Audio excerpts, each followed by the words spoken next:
Good morning friends, I am going to teach you about a set of Air Force and Navy pattern. Now I am going to explain some questions which is related to Air Force pattern. तो आप देखेंगे यहाँ पर पहला जो प्रश्न दिया गया है यह बिल्कुल आपका टाइम एंड टेंस से दिया गया है, टाइम एंड टेंस, जिसमें fill up suitable form of verb आता है। देखा जाए प्रश्न क्या है। If he dash hard he will pass, इसमें वर्ब भरना है टू वर्क से, टू वर्क से वर्ब को भरना है। If he dash hard he will pass, यदि कोई सेंटेंस इफ़ से, अनलेस से या व्हेन से जुड़ा हो, यदि कोई सेंटेंस इफ़ अनलेस या व्हेन से जुड़ा हो, यदि इफ़ अनलेस और व्हेन वाला वाक्य प्रेजेंट इंडिफिनिट में है तो दूसरा जो होता है फ्यूचर इंडिफिनिट में होता है। अगर दूसरा सेंटेंस फ्यूचर इंडिफिनिट में दे रखा है तो इफ़ वाला जो सेंटेंस होगा वह प्रेजेंट इंडिफिनिट में होगा। ऐसा टाइम एंड टेंस का रूल्स है। तो इफ़ के बाद सब्जेक्ट क्या है, ही है। वर्ब किससे भरना है, वर्क से।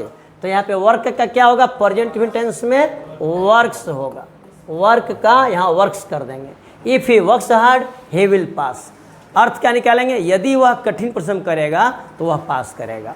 कोई दिक्कत किसी को इसमें? सभी लोग बनाए हैं इसको? चलिए नेक्स्ट क्वेश्चन है। व्हेन ही वाज यंग, जब वह नौजवान था। ही डैश स्विम फॉर 4 आवर्स, वह जब नौजवान था वह 4 घंटा तक तैरता था।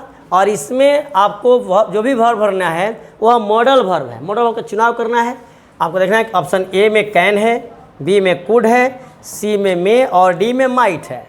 जब पहला सेंटेंस पास्ट में है व्हेन ही वाज यंग, तो दूसरा में भी पास्ट का प्रयोग करेंगे और इस व्यक्ति की क्षमता का बोध करें, कैपेसिटी का बोध कर रहा है।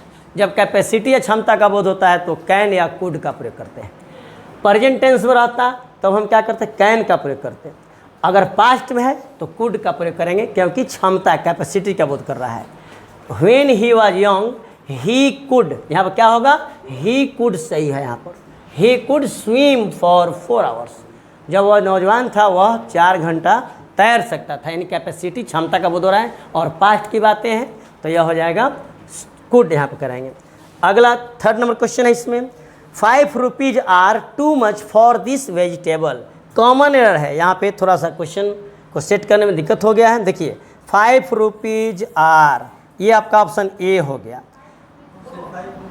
हाँ ठीक है, चलिए अर्थ करते हैं। टू मच फॉर यहाँ बी कर देते हैं। फिर यहाँ सी में दिस वेजिटेबल सी कर दिया और नो एरर डी हो गया। एन ई यहाँ पे नो एरर है। यह कॉमन एरर से क्वेश्चन था। कॉमन एरर देखेंगे कि इसमें गलती क्या है।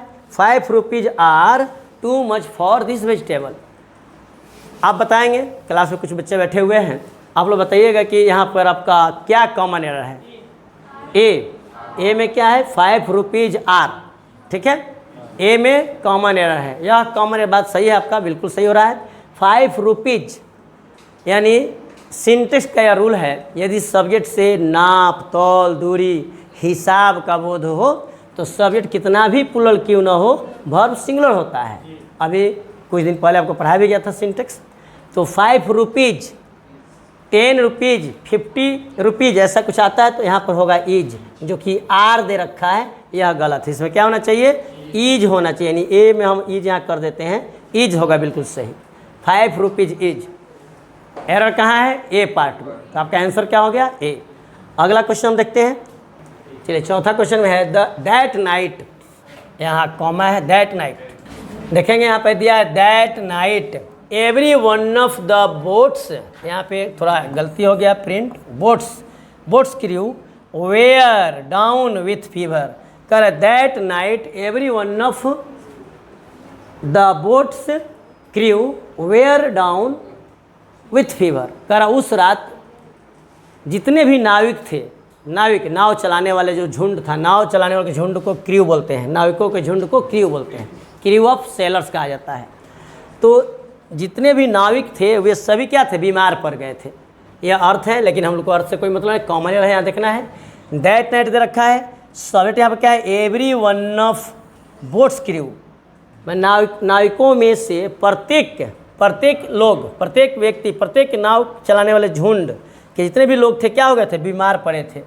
तो यहाँ पे कॉमन देखना था। तो जब यहाँ पे एवरी आ गया है, अगर किसी सेंटेंस के पहले every each, everyone, someone, somebody, no one, nobody अगर आता है तो यहाँ पर जो वर्ब होता है वह सिंगुलर होता है। जहाँ वेयर दे रखा है यहाँ पर क्या होना चाहिए, वाज होना चाहिए। अब यहाँ पे जो ऑप्शन दे रखा है यहाँ पे देखा जाए वेयर डाउन विथ फीवर, आपका आंसर यह सी होगा क्योंकि वेयर गलत है। एवरी वन दे रखा है, every one of the boats crew, मैं नाविकों में जितने व्यक्ति हैं उनमें से प्रत्येक लोग बीमार पड़े थे। प्रत्येक एवरीवन के चलते क्या हो जाएगा, यहाँ पर वाज होना चाहिए जो कि वेयर दिया है। तो आपका आंसर क्या हो गया, सी। चलिए नेक्स्ट क्वेश्चन देखते हैं। We always like the boys dash speak the truth. यह जो क्वेश्चन है आपको प्रोनाउन से भरना है, रिलेटिव प्रोनाउन से चुनना है, जो बेस्ट होगा उसको चुनना है, कौन सा बेटर है इसमें। आप क्या भरेंगे बाबू, प्रोनाउन। यहाँ पे प्रोनाउन का चुनाव करना है। आप बताएंगे कि क्या भरे हैं, बताइए तो। चलिए हुम कितने लोग भरे हैं, 2-3 लोग भरे हैं। विच कितना लोग भरा जी, एक भी आदमी नहीं। हुज एक भी आदमी नहीं। बट एक भी आदमी नहीं। जो भी इसमें ऑप्शन है गलत दे दिया गया ऑप्शन। यहाँ पे आंसर होगा हु, यहाँ ऑप्शन जो दिया गया थोड़ा मिस्टेक हो गया है, हु होगा, हु होगा, हु होगा। क्यों ऐसा होगा इस चीज़ को समझेंगे हम लोग। क्वेश्चन का जो ऑप्शन दिया गया है यह गलत हो गया है। यहाँ पे एक ऑप्शन आना चाहिए था ई में क्या होगा, none of these, none of these, इनमें से कोई नहीं। तो ये हमारा आंसर सही हो सकता था।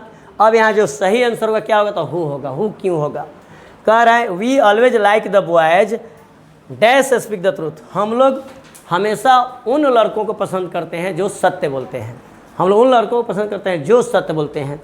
हु का अर्थ यहाँ पर होता है जो। अब रह गया बात कि अगर हमें अर्थ समझ में आता है तब तो हम भर लेंगे। ऐसा कुछ यहाँ ट्रिक है, ऐसा कुछ जादुई मंत्र है इस मामले में कि बिना अर्थ समझा बना लेंगे। आपको अर्थ समझने की कोई ज़रूरत नहीं है। हु, हुम और हुज तीनों के लिए कुछ ऐसा ट्रिक जाने। यदि डैश के बाद, देखिए डैश के पहले क्या होना चाहिए, व्यक्ति होना चाहिए। बॉय मैन का, बॉय मैन ओमेन, ये सब ठीक है। राम श्याम मोहन किसी का नाम भी आना चाहिए। यदि डैश के पहले कोई मानव की चर्चा हो, मानव, डैश के तुरंत बाद अगर वर्ब आता है, वर्ब में कोई भी वर्ब हो सकता है, मेन वर्ब भी हो सकता है, या यहाँ पर वाज हो जाए, ईज हो जाए, वेयर हो जाए, ईजा रैम वाज वेयर, मतलब एक्चुअली वर्ब भी हो जाए, या मेन वर्ब आ जाए डैश के बाद। डैश के पहले कोई मानव, डैश के बाद मेन वर्ब या एक्चुअली वर्ब हो तो यहाँ हु का प्रयोग करो। फिक्स है, गारंटी फिक्स है। ध्यान दीजिए इधर, यदि डैश के बाद यहाँ पे कोई सब्जेक्ट आ जाए, डैश के बाद कोई क्या आना चाहिए, सब्जेक्ट। यदि डैश के बाद मेन वर्ब आता है तो क्या करेंगे, हु का प्रयोग करेंगे। हु, डैश के बाद मेन वर्ब तो हु का प्रयोग करेंगे। डैश के तुरंत बाद यहाँ कोई सब्जेक्ट आ गया, यू, आई, सी आ गया, तो इस डैश में क्या करते हैं, हुम का प्रयोग करेंगे।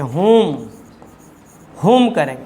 डैश के जस्ट में क्या आना चाहिए, कोई भी सब्जेक्ट आ जाए, यहाँ कोई सब्जेक्ट आता है तब हुम का प्रयोग करेंगे। जैसे में देखेंगे कि वी लाइक, चाहे this is the man, this is the man dash you like, यही व्यक्ति है जिनको तुम पसंद करते हो। दिस इज द मैन, यहाँ क्या आ गया, मैन, यहाँ पे मैन आ गया, यहाँ पर टीचर हो गया, टीचर, यहाँ पे डैश है। डैश के बाद क्या है, दूसरा कोई सब्जेक्ट आ गया।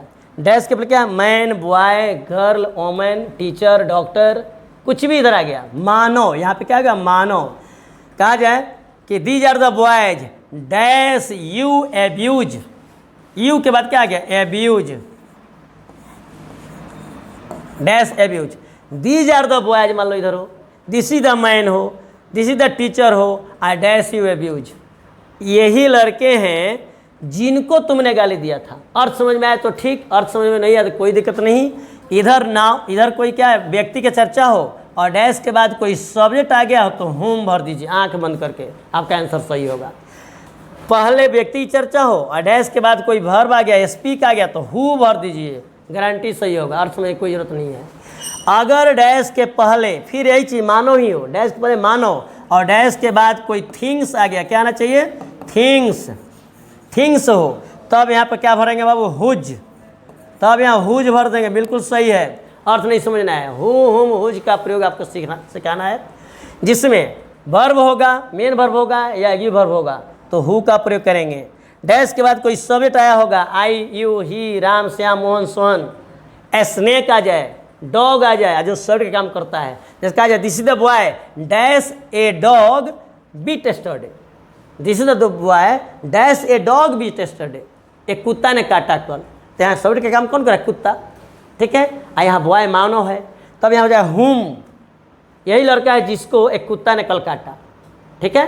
तो यहाँ कुछ भी सब्जेक्ट आ गया है तो हुम भरिए, यहाँ मेन वर्ब आ गया तो हु भरेंगे, अगर यहाँ थिंग्स आ गया तो हुज भर देंगे। हु, हुम, हुज तीनों का प्रयोग मानव के लिए होता है।